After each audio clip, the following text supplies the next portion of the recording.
Hey there guys, hope you're having an excellent Friday, or had an excellent Friday. I'm not really sure, I guess it all depends on when you watch this video.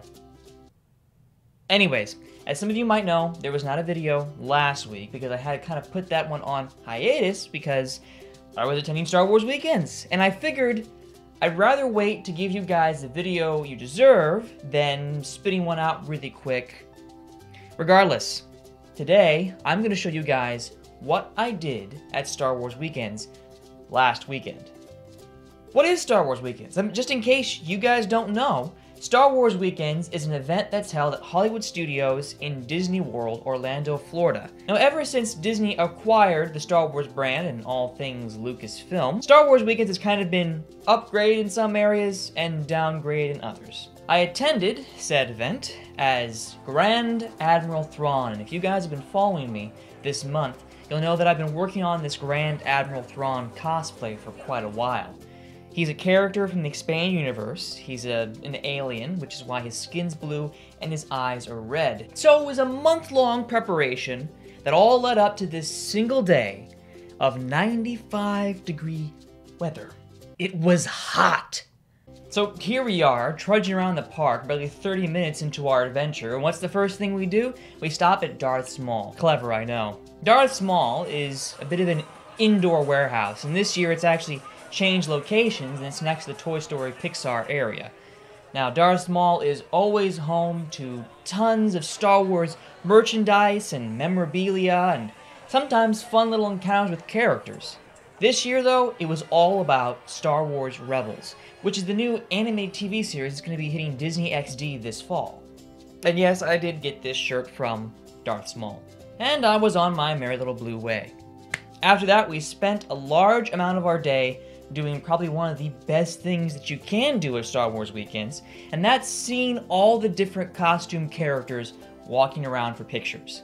Now, these guys are hired by Disney to meet and interact with all the guests that attend the park that day. What I've come to realize, after doing Star Wars Weekends for quite a number of years, that the better you dress, the higher chance you have of catching some of the more rare photo opportunities. The way Star Wars Weekends works is there are two types of characters. There are characters that have specific locations where they're always going to be there. They'll come out and they're on rotation. Then there are the more rare characters that walk around the park freely. Now, while they do stay designated to certain areas, it can be very, very difficult tracking them down and then posing with them for a picture when there are hundreds of guests all crowding around them doing the exact same thing. But I gotta say, for us this year, that wasn't an issue at all. In fact, some characters would see us in a crowd, point us out, and pose right there on the spot, which would prompt a lot of people to want to then pose with all of us together and take pictures. Which really we can't do. See, people can sometimes get a little confused between the guests who dress up and the characters at Disney. Disney will let you dress up for the event, and they'll even let you take pictures with guests. But one thing they will absolutely not let you do is sign those little autograph books that guests will hand characters for signatures. See, signatures is a big part of the Disney experience for a lot of new people who come to the parks. Characters will sign their name or little personal messages inside their books for guests, and it's sort of like something you can collect throughout the day. However, some people, even though they know you're just a guest dressing up, still want your signature for whatever reason. I really don't know. However, it's important to remember two things. One, we're not bound by Disney contract. Two, we haven't gone through official cast member training. Disney can't hold us accountable for anything. We can make complete fools of ourselves and insult guests. And if people think that we're official Disney, that's a problem. So, some things to remember, guys, if you ever dress up for Star Wars Weekends: kind, be courteous, always let people know that you're just a guest dressing up. Don't form lines for photos, because we've seen people do that and get kicked out by managers. And don't ever, ever, ever sign anything. That's a #1 no-no. Also, expect to kind of be mauled down by people at times. It's up to you to facilitate when you can or can't take a picture. Because let me tell you, some people are really, really pushy when it comes to taking pictures with things they like. It's almost like a weird sort of entitlement thing, I guess. As if to say, if you're dressing up for my entertainment.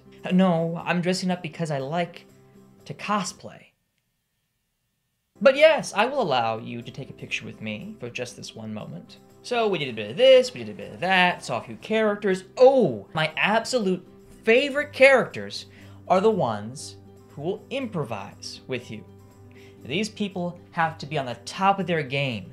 Even if they have some of the most basic knowledge of Star Wars, they have to know their character. Now, once you start bantering with a few of these characters in witty conversation, it becomes extremely obvious just how far their knowledge of Star Wars really does go. And some people have gotten me stumped, and others... For example, Anakin Skywalker. Poor guy was so flustered he kept interchanging the words galaxy and star system, which really is a big no-no when you're talking about Star Wars. Not just Anakin, but also Luke. A lot of people didn't know what I was. Maybe you don't know every single alien in the Star Wars universe, but you at least know that there are blue aliens in the Star Wars universe. And I am wearing an Imperial officer's uniform, which was in the movie. I had one character handler who came up to me and literally thought that I was confused, that perhaps I was dressing up as a Star Trek character and did not know what I was doing. I'm off topic now, look at me. But the characters that can improvise with you and do know their stuff are a lot of fun. I think the most fun that I had all day was with Queen Amidala, and we got into a little bit of a diplomatic tit-for-tat kind of a conversation. And I'll admit, she had me on my toes. So all in all, characters were a fun and awesome experience. But I think the best thing that happened the entire day was when we got an impromptu meeting from James Arnold Taylor. And we were waiting in line for Luke Skywalker, when all of a sudden, at the corner of all of our eyes, we see this guy walking down the line, posing with people, signing things, taking pictures. I didn't have my glasses on or any kind of contacts in that would allow me to see better, so I didn't really know who it was until I got closer, and then I recognized him as James Arnold Taylor. If you guys don't know who James Arnold Taylor is, he is the voice of Obi-Wan Kenobi in the Clone Wars, as well as countless other voices across multiple cartoons. I'm sure that you guys have heard him do something at least once, somewhere. Anyway, one thing I really admire is that James was just saying hi to normal guests in a line. He just popped out to say hello, which is a big deal because I can imagine he must be very, very busy being the host of Star Wars Weekends. I mean, this guy's got to prep for a lot of shows and talk to huge crowds of people at once.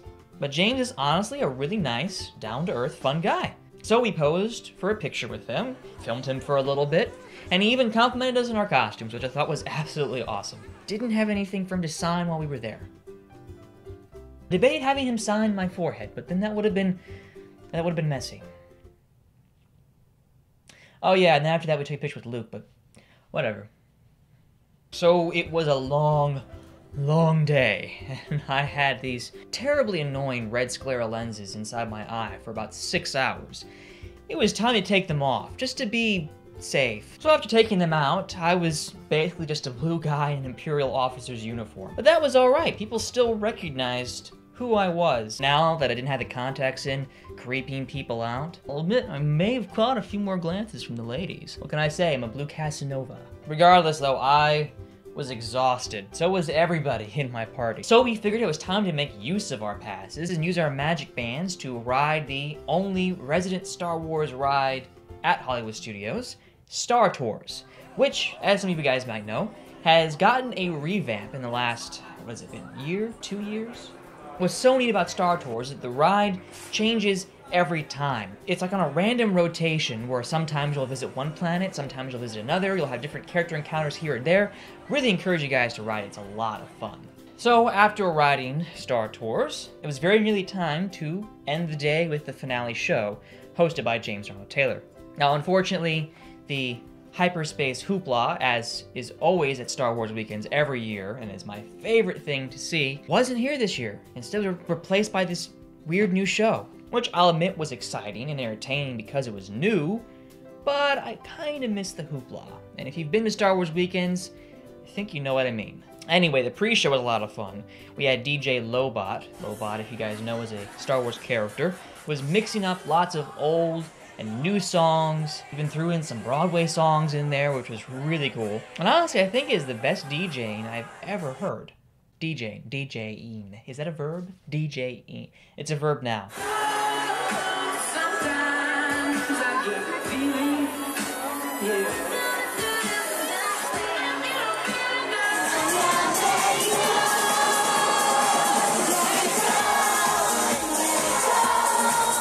Also, as I sort of expected, we got to see the Force for Change video that J.J. Abrams made really quick while on the set of Star Wars. If you guys haven't seen that, you should check it out. I'll put the link in the description for it. It features a practical alien that's got me excited for the film. Then James Arnold Taylor makes his grand entrance onto the stage. You are the best Star Wars fans ever!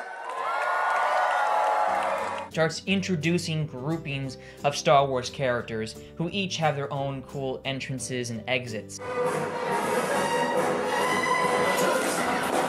Trusted allies, Ahsoka Tano, Picture.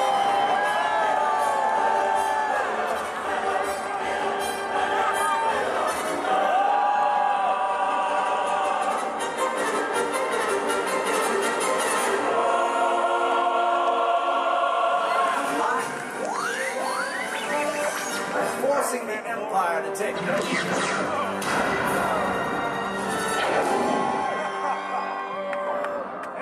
So I say to all of you, the Force will be with you, always. Now, unite with us and say those words that start every fantastic Star Wars adventure a long time ago, in a galaxy far, far away. Really was a very inspiring way to end the night, I guess, albeit a bit different from most Star Wars weekends, but who cares?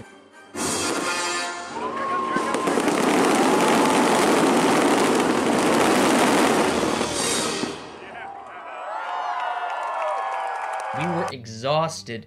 I think we were really happy just to head home to the hotel room.